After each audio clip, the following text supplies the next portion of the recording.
This is the interior of a Mercedes SLR McLaren, and it's the 722 edition model. So let's look at this interior. This is the dashboard. It's all analog. The steering wheel is pretty nice. It has flappy pedals and few buttons only. It's stitched in leather and Alcantara like the rest of the interior. The center console has been taken from a Mercedes SL sports car, so it's not the best interior that I was expecting to have in this car. You have this strange switch here, then you have the SLR logo here, and it has a CD player. Wow. The rest of the car has buttons and knobs that you don't find anywhere else. Now the gear stick, it's nice. It has the engine start stop button in it under a small flap. You have the right mode buttons here next to the gear stick. The seats, they're nice. They're leather and Alcantara mixed with a little bit of carbon fiber frame, sorry. And in the middle you have a small storage space. Here you can shove something here, and it also has a very tiny armrest here. Let me see if I can get that open. Yep, yeah, you can just put a phone in it. So of course these type of supercars, they're not very practical.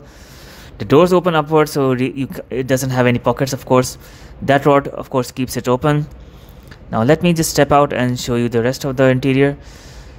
So this is how the interior looks like.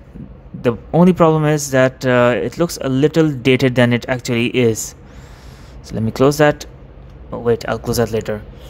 So I'll show you the rest of the car here.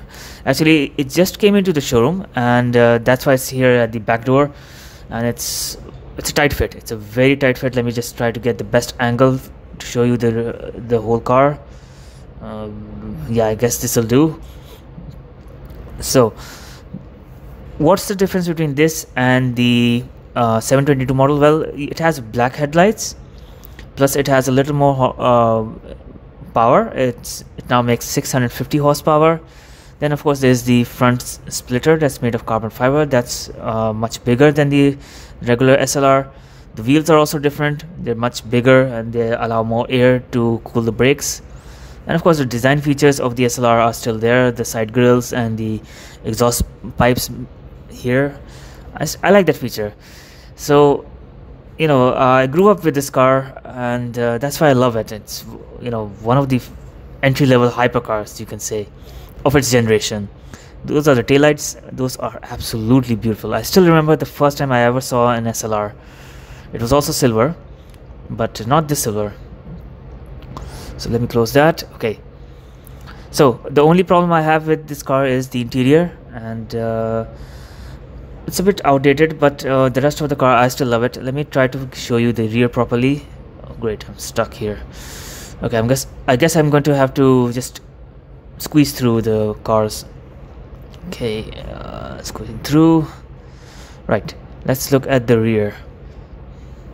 This is a very long car, you don't realize it. Okay, so these are the taillights with carbon fiber in it as well, and you have a McLaren logo here as well, and the Mercedes logo here as well. I'm not used to that. Basically, Mercedes and McLaren, they both worked on this car. That's why this is a luxury GT. I think McLaren wanted to make a performance car. Mercedes wanted to make it comfortable. And after this car, they didn't work together. I can understand why.